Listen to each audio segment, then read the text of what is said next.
Hey, this is Mark Matlock, and I am here with Mark Yarhouse, who's going to be leading our sexual identity forum prior to the convention and one of our intensives, and then doing a seminar for everybody else on Friday as well. Welcome, Mark.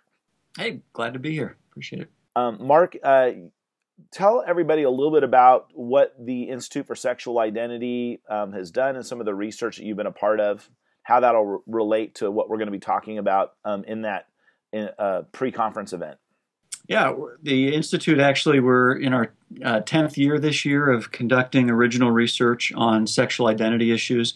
What we study the relationship between sexual identity questions and religious identity questions. So when a person of faith is navigating what their same-sex sexuality means to them, that's what we study, that intersection, some of the questions that arise for them, some of the challenges that come up for them. That's the very thing we study. And, obviously this is really designed for church leaders, youth pastors, people that are working with teenagers that may be struggling to reconcile their faith with their sexual identity.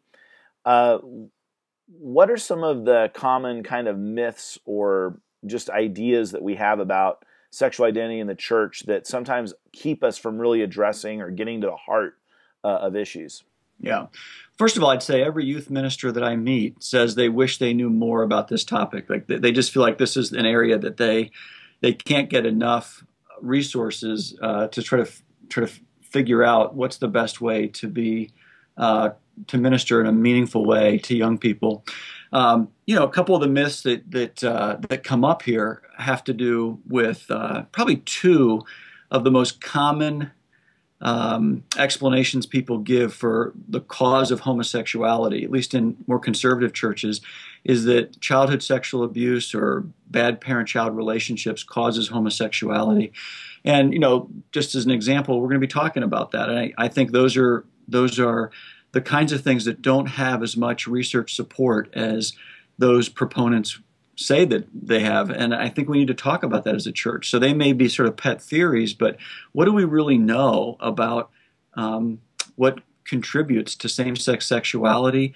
And then really, what's the best way, in light of what we know and don't know, what's the best way really to minister to the needs of young people today? Describe, obviously as somebody who's in the academic community, you've been studying this broadly, but what specifically about the research that you've done is kind of unique in relationship to the church and sexual identity? Well, we've been looking at the actual experiences, interviewing many, many people over the years who are Christians, raised in the church, many of them, and they're trying to figure out, how do I make sense of the feelings that I have, the attractions that I have, and who I experience myself to be?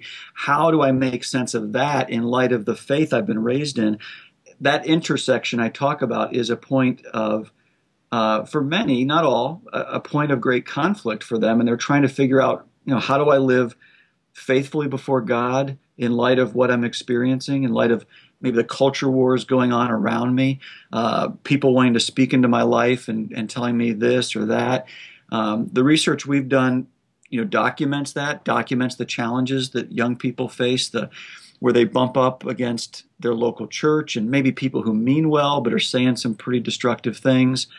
Parents and what's the best way to include parents in that discussion. They're so important in the life of young people today. So we've been able to look at all of those things. We want to unpack that for those who attend our session and really take that and translate that into some meaningful ministry for them. And joining you are two other doctors of psychology that have been kind of working with you in doing this type of area and are practitioners elsewhere in the country, correct? Dr. Trista Carr and Dr. Erica Tan. Yeah, they're both psychologists, and they've worked with me for years. We've collaborated on a number of projects. They have been a part of the Institute for the Study of Sexual Identity, and so they have, been in the data as long as I have, in many cases, and they're ready to talk about this as well. And not just data, but literally working with people in their lives through this. Exactly, yeah. Yeah. I think that's what excited me about having you three come in and do this presentation is it's not just academic. There is research that's behind it, but it's actually your interaction with real people that are trying to reconcile their faith and their sexual identity. Yeah, in some cases, it's people that we've counseled over the years. Others, it's just natural relationships we have with them, people that we love and are in good relationships with. And we want to talk about all that, put that all on the table and say, how does all this, how can all this be helpful to a youth ministry staff today?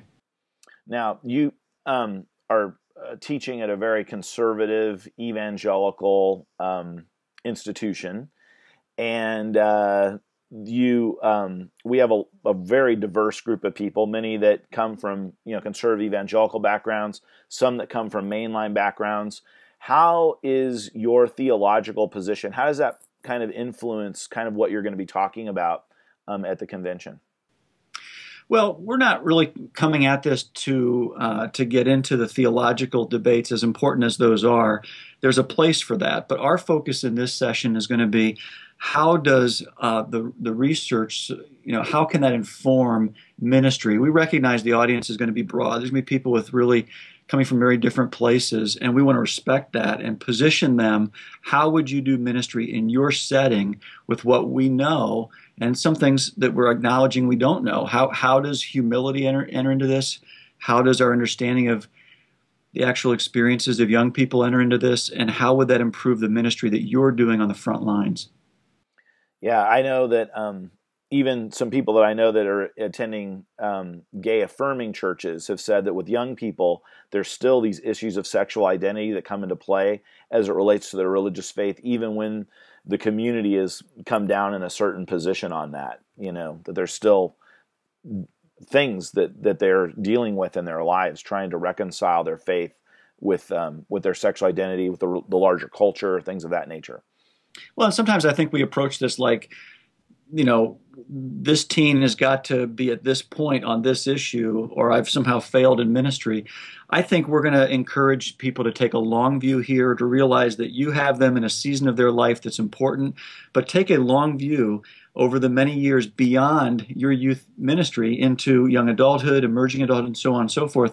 What do you want to do to equip them to live responsible lives around their sexuality and around their faith? I think when we can do that, I think that'll help everybody in the approach to ministry they take.